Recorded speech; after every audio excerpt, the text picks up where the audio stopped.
नमस्कार, मैं बजरंग सिंह आपका एसके बुक्स के यूट्यूब चैनल पर स्वागत करता हूं। आज हम बात करने वाले हैं आर्मी भर्ती के बारे में, जिसमें हमारा ये एसके क्लासेज के नाम से ऐप है, जो आप प्ले स्टोर पर जाकर डाउनलोड कर सकते हैं। श्री कृष्ण कोचिंग सेंटर की ऑनलाइन कोचिंग की ऐप पर आर्मी अग्निवीर के नए बैच प्रारंभ है। ये हमारे आर्मी संबंधित जितने एग्जाम उनके बारे में दिया गया है, जैसे आर्मी जीडी है, army clerk, army technical, army tradesman, army nursing. अधिक जानकारी के लिए आप कांटेक्ट कर सकते हैं। ये हमारे संपर्क नंबर हैं 9251664754। आज हमारा जनरल साइंस का टॉपिक है हीट एंड टेम्परेचर, उष्मा एवं ताप। उससे संबंधित महत्वपूर्ण प्रश्न है 15, उनके बारे में आज डिस्कस करते हैं। प्रश्न नंबर 1, एक स्वस्थ व्यक्ति का ताप 98.4 डिग्री फ़ारेनहाइट है। इसका मान सेल्सियस पैमाने पर है कि एक स्वस्थ व्यक्ति है, उसका तापमान 98.4 डिग्री फ़ारेनहाइट है। अब उसका मान हमें सेल्सियस पैमाने पर बताना है कि उस व्यक्ति का तापमान सेल्सियस पैमाने पर कितना होगा। तो इसको देखते हैं। C/5 = F - 32/9।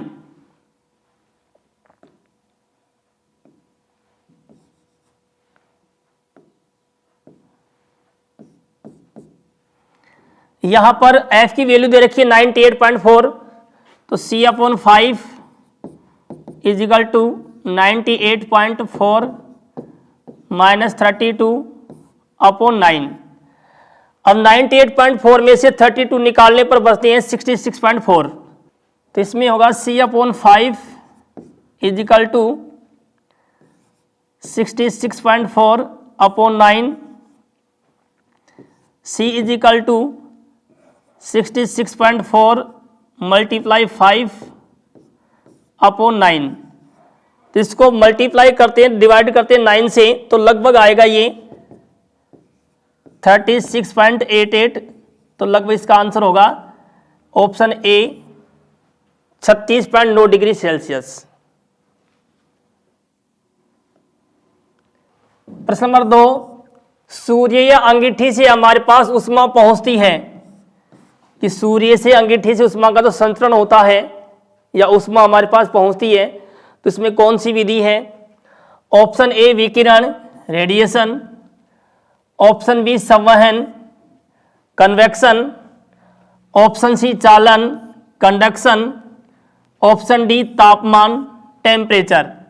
इसमें ऑप्शन ए सही है, विकिरण। सूर्य या अंगीठी से हमारे पास उष्मा तो पहुंचती है वो विकिरण विधि के द्वारा, और इस विधि के अंदर माध्यम की आवश्यकता नहीं होती है।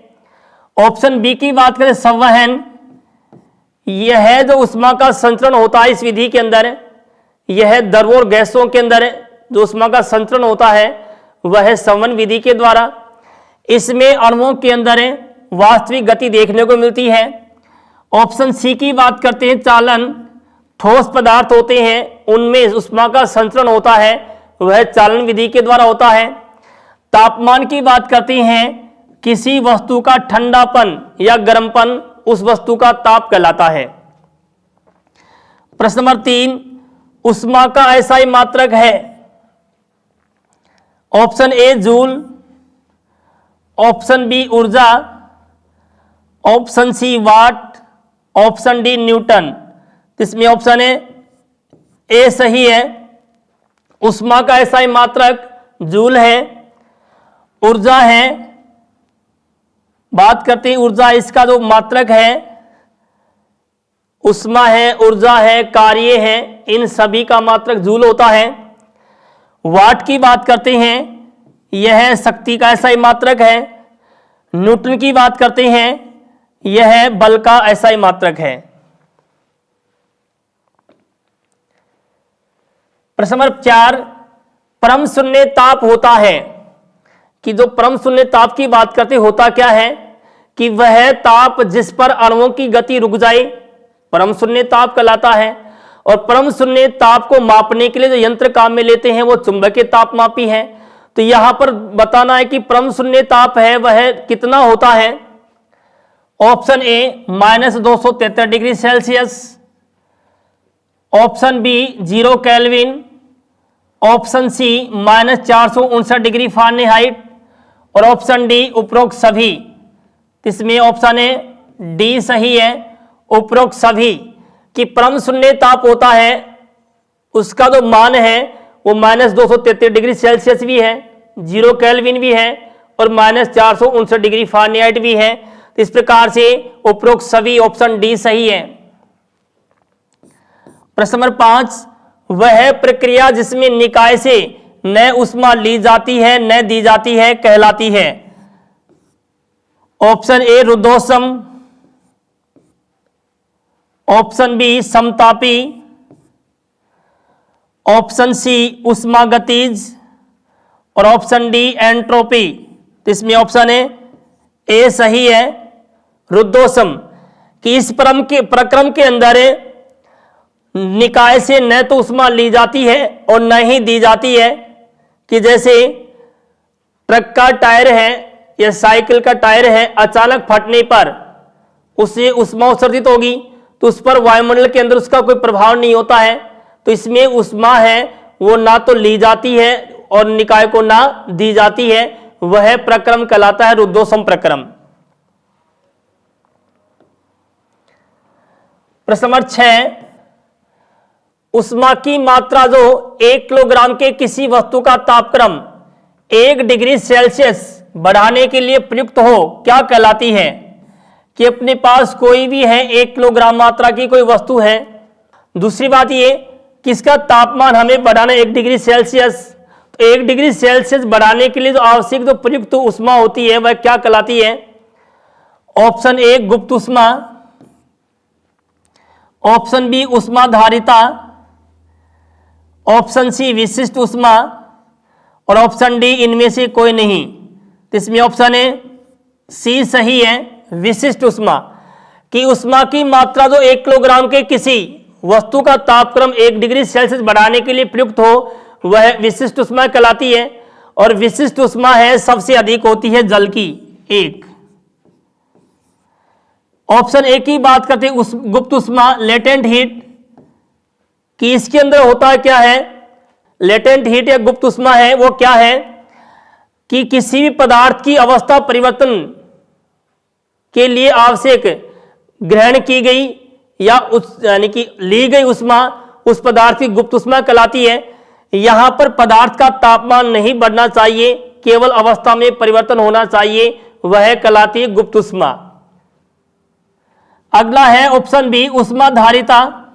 कि किसी भी पदार्थ या वस्तु का या धातु का तापमान 1 डिग्री सेल्सियस बढ़ाने के लिए आवश्यक ऊष्मा कहलाती है ऊष्माधारिता। प्रश्न नंबर 7, किसी कमरे में धात्विक टेबल पर कॉफी से भरा एक गर्म कप रखा जाता है तो निम्नलिखित किस विधि से उसमें ऊष्मा का क्षय होगा।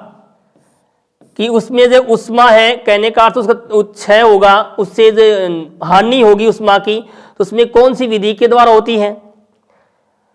ऑप्शन ए चालन एवं विकिरण, conduction and radiation, option B चालन एवं संवहन, कंडक्शन एवं कन्वेंशन, ऑप्शन सी संवहन एवं विकिरण और ऑप्शन डी चालन, संवहन, विकिरण एवं वाष्पीकरण। तो इसमें ऑप्शन ए बी सही है, चालन एवं संवहन। कि जो भी धात्विक जो टेबल पर कॉफी से भरा कप रखा हुआ है उसमें से तो ताप का क्षय होगा वह होता है चालन एवं संवहन विधि के द्वारा। तो ऑप्शन इसमें बी सही है। प्रश्न नंबर 8, ऊष्मा का सबसे अच्छा चालक है। ऑप्शन ए तांबा, ऑप्शन बी सोना, ऑप्शन सी चांदी और ऑप्शन डी लोहा। इसमें ऑप्शन ए सी सही है, चांदी ऊष्मा की सबसे अच्छी सुचालक और ताप की सबसे अच्छी विद्युत और उष्मा की जो अच्छी सुचालक धातु है वह चांदी है। तो इसमें ऑप्शन ए सी सही है। तांबा है, यह मानव द्वारा प्रयोग में ली गई प्रथम धातु है। सोना है, सबसे अधिक तन्य धातु है। लोहा है, यह हमारे ब्लड में पाई जाने वाली धातु है।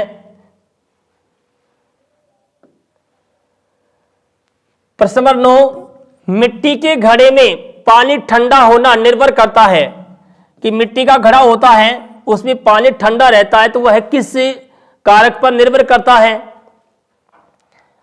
ऑप्शन ए वायुमंडलीय आर्द्रता पर, ऑप्शन बी बाह्य ताप पर, ऑप्शन सी वायु पर और ऑप्शन डी उपरोक्त सभी पर।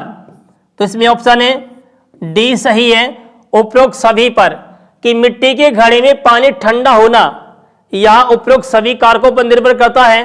कहने का अर्थ कि वायुमंडलीय आर्द्रता अधिक होती तब भी पानी ठंडा रहता है, बाह्य ताप है वह अधिक नहीं हो, और वायु है वह भी अधिक मात्रा में गतिशील नहीं हो।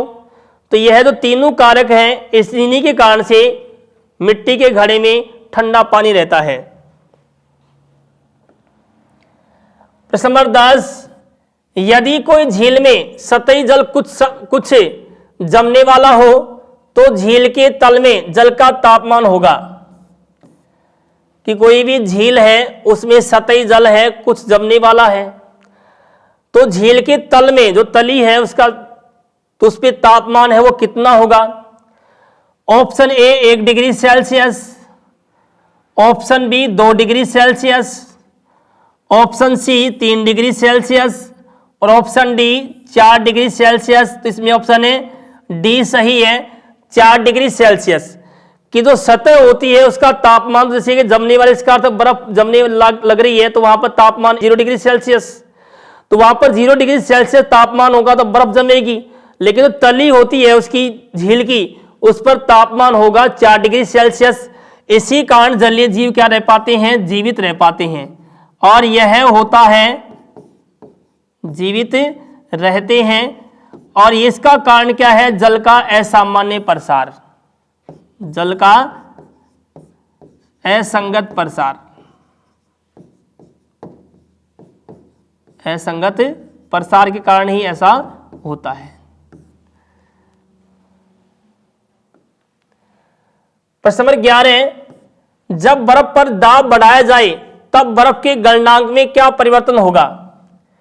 कि बर्फ है उस पर दाब बढ़ा दिया गया तो उसके गलनांक जो मेल्टिंग पॉइंट है उस पर क्या प्रभाव होगा?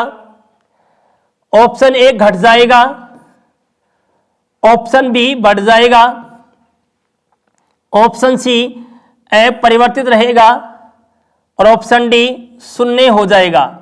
इसमें ऑप्शन ए सही है, घट जाएगा। कि जब बर्फ होती है उसके ऊपर दाब बढ़ाया जाता है तो दाब बढ़ाने से उसका मेल्टिंग पॉइंट है वह घट जाता है और वह लंबे समय तक बर्फ का पिंड है या टुकड़ा है वह लंबे समय तक सुरक्षित रह पाता है। इसी कारण से जो बर्फ के जैसे पिंड होते हैं, टुकड़े होते हैं या बर्फ का बड़ा आकार होता है, उसको दाब बढ़ाकर ही उसका गलनांक घटाया जाता है और वह लंबे समय तक बर्फ में ही बरकरार रहती है, वह पिघलती नहीं है। प्रश्न नंबर 12, कोई ठोस पदार्थ द्रव में नहीं बदले और ठोस से ही सीधे वाष्प में बदल जाए तो इस परिवर्तन को क्या कहते हैं? कि अपने पास कोई भी जैसे कहीं सॉलिड पदार्थ है और सॉलिड पदार्थ है उसका तापमान बढ़ाने पर वह द्रव में ना बदल के सीधा वाष्प में बदल जाए तो इस परिवर्तन को क्या कहते हैं? ऑप्शन ए क्वथन, ऑप्शन बी संघनन, ऑप्शन सी ऊर्ध्वपातन और ऑप्शन डी गलन। तो इसमें ऑप्शन ए सी सही है, ऊर्ध्वपातन, सब्लिमेशन। कि सब्लिमेशन का गुण है, ऊर्ध्वपातन का गुण है, यह कपूर व आयोडीन में पाया जाता है। ये दोनों ही क्रिस्टलीय ठोस पदार्थ हैं। यदि इन दोनों का तापमान बढ़ाते हैं तो ये द्रव में ना बदल कर सीधे गैस में बदल जाते हैं। तो यह है जो परिवर्तन है, यह कहलाता उदरपातन सब्लिमेशन। क्वथन की बात करते हैं कि किसी पदार्थ के लिए वह आवश्यक न्यूनतम तापमान जिस पर वह पदार्थ द्रव से गैसीय अवस्था में बदल जाए, उस पदार्थ का वह क्वथन या क्वथनांक बिंदु कहलाता है। संघनन की बात करते हैं कि किसी वस्तु या पदार्थ के लिए वह आवश्यक न्यूनतम तापमान जिस पर वह पदार्थ गैस से पुनः द्रव में बदल जाए, वह कहलाता संघनन। अब बात करें गलन की बात करते हैं, मेल्टिंग पॉइंट। कोई भी ठोस पदार्थ है वह द्रव में बदल जाए, वह उसका गलन या गलनांक बिंदु कहलाता है। प्रश्न नंबर 13, दिए गए विकल्पों में से किनमें सर्वोच्च विशिष्ट ऊष्मा का मान होता है? ऑप्शन ए जल वाटर, ऑप्शन बी कांच ग्लास, ऑप्शन सी सीसा और ऑप्शन डी तांबा। इसमें ऑप्शन ए सही है, जल। कि जल है इसकी विशिष्ट ऊष्मा का मान सबसे अधिक होता है और उसका मान होता है 1। प्रश्न नंबर 14, 1 कैलोरी कितने जूल होते हैं? कि 1 कैलोरी बराबर कितने जूल है? तो इसमें option A 4.186 joule, option B 1000 calorie, option C 4186 joule और ऑप्शन डी 252 कैलोरी। इसमें ऑप्शन ए सही है, 4.186 जूल। कि 1 कैलोरी बराबर कितने जूल हैं? तो इसमें 1 कैलोरी में 4.186 जूल होते हैं। बात करते हैं 252 कैलोरी, तो 1 BTU में कैलोरी होते हैं 252 कैलोरी, ब्रिटिश थर्मल यूनिट। इसके अंदर जो कैलोरी होती हैं 252 कैलोरी होते हैं। प्रश्न नंबर 15, वह ताप जिस पर सेंटीग्रेड व फ़ारेनहाइट पैमाने समान पाठ्यांक बताते हैं। Option A 40 degree Celsius, option B 40 degree Reaumur, option C -40 degree Celsius, option D 40 degree Fahrenheit. इसमें ऑप्शन ए सी सही है कि जिस तापमान पर सेंटीग्रेड और फ़ारेनहाइट पैमाने समान पाठ्यांक बताते हैं वह तापमान है -40 डिग्री सेल्सियस।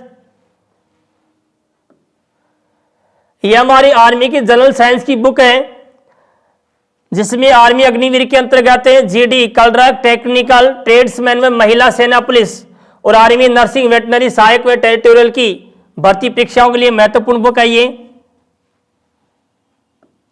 धन्यवाद। इस एग्जाम के लिए इसके बुक सभी शॉप्स और ऑनलाइन भी अवेलेबल है।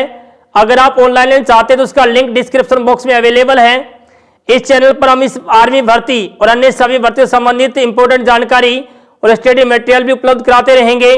तो इस वीडियो को लाइक कीजिए और चैनल को सब्सक्राइब कीजिए और अपने दोस्तों के साथ शेयर भी कीजिए। मिलते हैं अगले वीडियो में। जय हिंद, जय भारत।